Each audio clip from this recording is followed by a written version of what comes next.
నీళ్ళు ఎలా ఇవ్వండి, నీళ్ళు కూర బకెట్ అన్నీ పెట్టండి.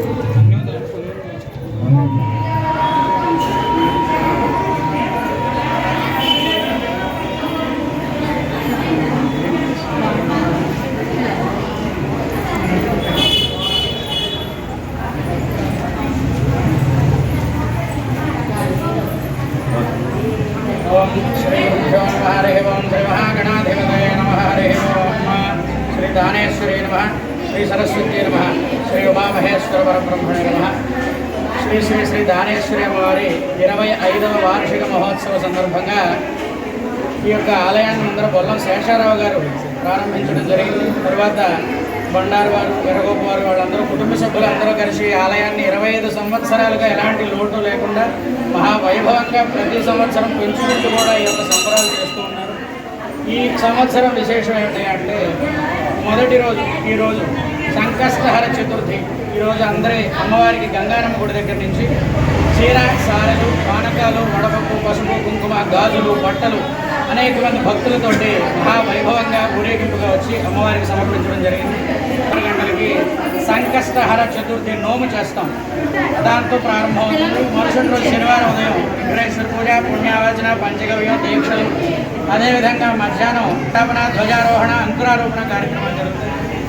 అదే మరుసటి రోజు ఆదివారం ఉదయం 108 కలశాలతో పవిత్ర జలంతో అమ్మవారికి అభిషేకం చేస్తాం. తర్వాత సామూహికంగా సుమంగళులందరి చేత కుంకుమార్చనలు నిర్వహిస్తాం. తర్వాత సోమవారం ఉదయం మరలా చండీ హోమ పారాయణ, హోమము, పూర్ణాహుతి ద్రవ్యాది కార్యక్రమాలు చేస్తాం. మరలా అదే రోజు రేపు సాయంత్రం కూడా అమ్మవారికి 1000 కిలోలు, సుమారు 1000 కిలోలు పసుపు కుంకంతో అమ్మవారికి అభిషేకం జరుగుతుంది. ఆ తర్వాత దీపోత్సవం అనే కార్యక్రమం ప్రారంభమవుతుంది. చండీ హోమం జరిగిన రోజు సాయంత్రం బండారు వారి వీధి నుంచి అందరూ అమ్మవారి భక్తులందరూ కూడా దీపాన్ని వెలిగించి అక్కడ నుంచి దానేశ్వరి అమ్మవారి గుడి వరకు కూడా మహావైభవంగా ఉత్సవంగా తీసుకుని వస్తారు. తర్వాత మంగళవారం ఉదయం 108 సుమారు కలశాలతోటి పసుపు నీళ్లతో అమ్మవారి ఉత్సవ విగ్రహానికి అభిషేకం జరుగుతుంది. తర్వాత మధ్యాహ్నం 2 గంటల 40 నిమిషాలకి అమ్మవారి గ్రామోత్సవం సంబరం ప్రారంభమవుతుంది.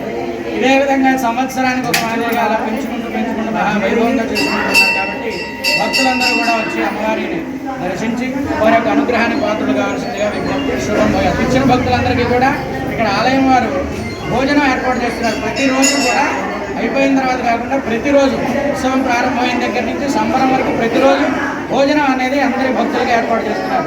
అందరూ వచ్చి అమ్మవారి ప్రసాదాన్ని స్వీకరించి తరించవలసిందిగా విజ్ఞప్తి. శుభంగా పైకారిని అన్నింటినీ భక్తులందరూ ఇచ్చేసి అమ్మవారి అమ్మవారి పాత్ర